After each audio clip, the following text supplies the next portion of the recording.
And tonight's no exception. Tonight you're going to hear a powerful story of forgiveness. So please welcome Corinne.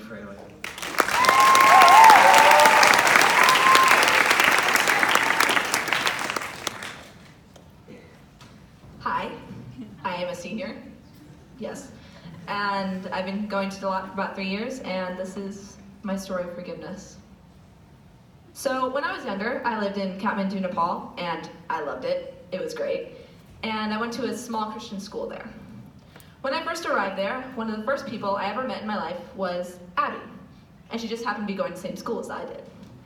We were in 3rd grade, and we really seemed to like each other a lot. It was great. And unfortunately, in as small a school as we went to, if you weren't in, you were out. And unfortunately, Abby was not in. But you know, that was okay, because I still hung out with her, she was still my friend, we still had a great time until the next year. And then we started hitting some problems. You see, we had clashing personalities, and so we ended up hurting each other a lot. And then I started getting in with the other girls, and the other girls became my friends, and it was really great. But I started to look at Abby a different way, and that wasn't good. So we'd have group projects, and we'd all get in our groups, and Abby would always be the last one.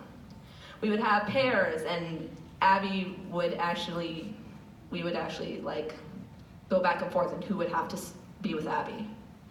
And you know, we were still friends when I wasn't gossiping behind her back. Yeah, it wasn't good. And you know what was worst? We all thought we were justified because she was hard to get along with because she had a different personality.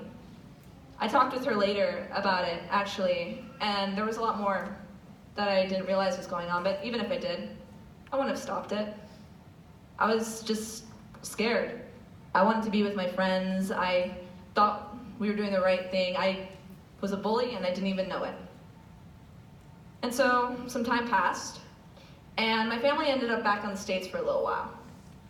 And while we were in the States, God just sort of spoke to my heart. He didn't speak to me in like a whisper or like anything like that. He just sort of put Abby in a new light for me. And he said, Abby is your sister in Christ. How could you treat her that way? And that just rocked my world. I'm like, oh my gosh. I, 1, sinned against Abby, and 2, I needed to forgive. I needed to ask for forgiveness. And I had no clue how to do that. Like, where do you start? After years and years of hurt, where do you even begin? I'd helped ruin her childhood.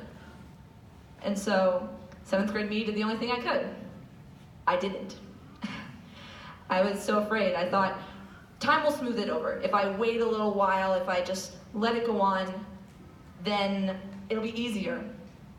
It wasn't. Through some circumstances, we ended up back in the States, and through the years, God had just given me opportunity to forgive, ask forgiveness. But I was afraid.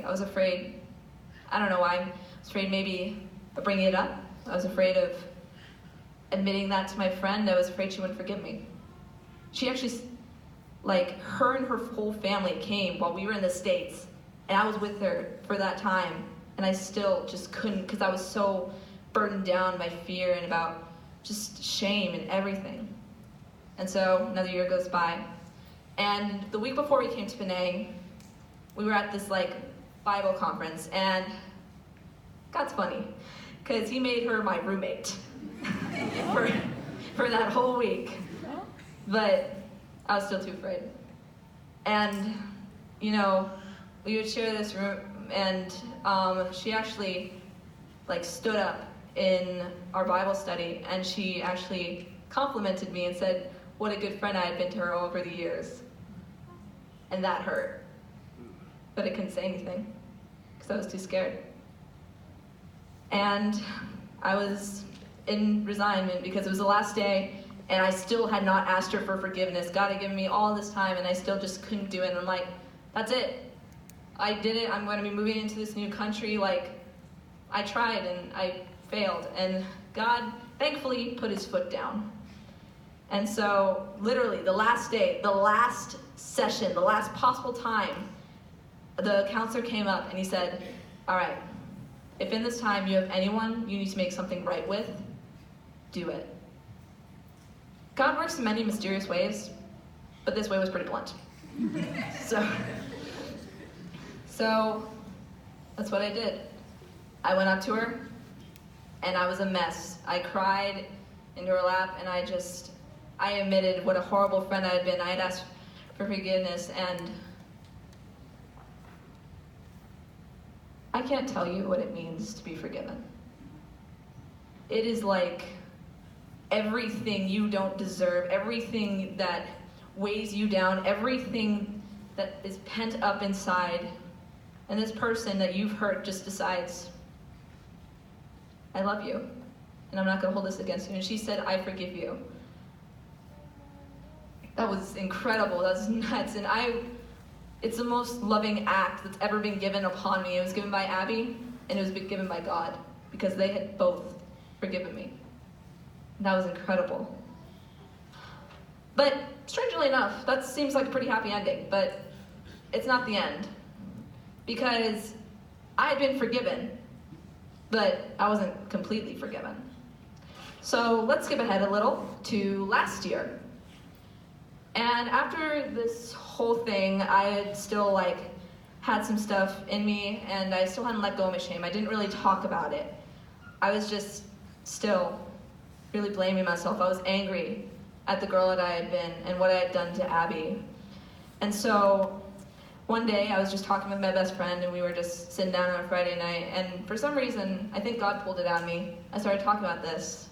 I started crying as I admitted the shame and just the not hatred, but just anger at myself for what I had done. And my friend, he was great. He looked at me and he said, you need to let this go. And I knew I did. Because Abby had forgiven me. God had forgiven me. I hadn't forgiven me.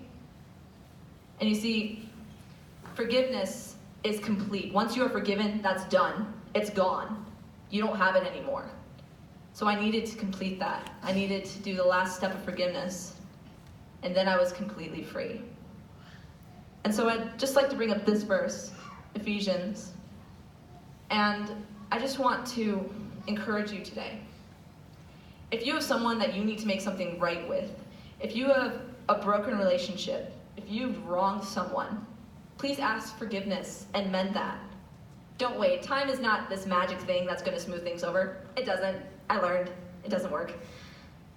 You need to come in humility and ask that person for forgiveness for the wrongs you've done. And then you need to do something harder. You need to come and forgive yourself. But I just want to encourage you to don't feel afraid, don't feel shame, and be courageous, because we serve a God who has forgiven us and who forgives. We are free.